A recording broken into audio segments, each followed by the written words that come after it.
Combien de kilos de linge ont été traités en 2022? Durant ce jeu de piste, l'objectif n'est pas de retrouver un trésor, mais bien un poste pour la nouvelle saison du Puy du Fou. Pendant 2 heures, ces candidats vont se déplacer dans tout le domaine pour découvrir les différents métiers du parc. Un recrutement original et ludique, apprécié par ces demandeurs d'emploi. Je trouve que c'est quelque chose de plus léger, donc qui permet peut-être de plus s'exprimer librement et d'être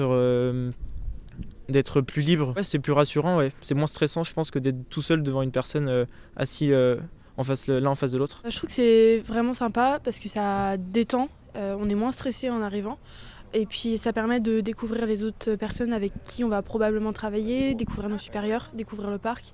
Et du coup c'est moins stressant et plutôt original. À l'aide d'une tablette, les candidats doivent retrouver les 35 balises dissimulées. Une fois trouvées, ils doivent répondre à des questions ou des défis. L'idée de ce recrutement immersif est de plonger les candidats au cœur de leur futur métier et de montrer à quoi pourrait ressembler leur saison au Puy du Fou. Un concept imaginé par l'entreprise événementielle vendéenne Lova Game. En fait, on avait été appelé il y a quelques mois par Pôle emploi les Herbiers pour faire un énigme emploi, pareil, sur des métiers en tension avec des jeunes. Et en fait, le Puy du Fou participait et ils ont apprécié le concept. C'est pour ça que quelques semaines après, ils nous ont appelés pour qu'on fasse quelque chose de différent, mais qu'ils puissent découvrir les métiers par ce biais. Pendant le jeu, 5 secteurs sont ciblés comme la restauration, l'hôtellerie ou l'entretien de l'environnement, des métiers actuellement en tension. C'est particulièrement sur ces métiers qu'on va se concentrer justement pour essayer de se réinventer, d'avoir une nouvelle façon de recruter pour projeter au maximum nos candidats.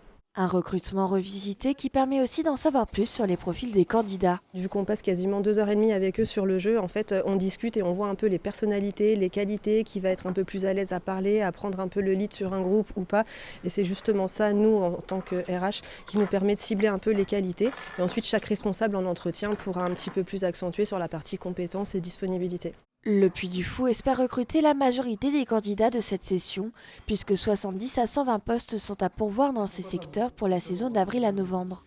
Je vous laisse continuer votre jeu. C'était un plaisir de vous accueillir à la Mijoterie.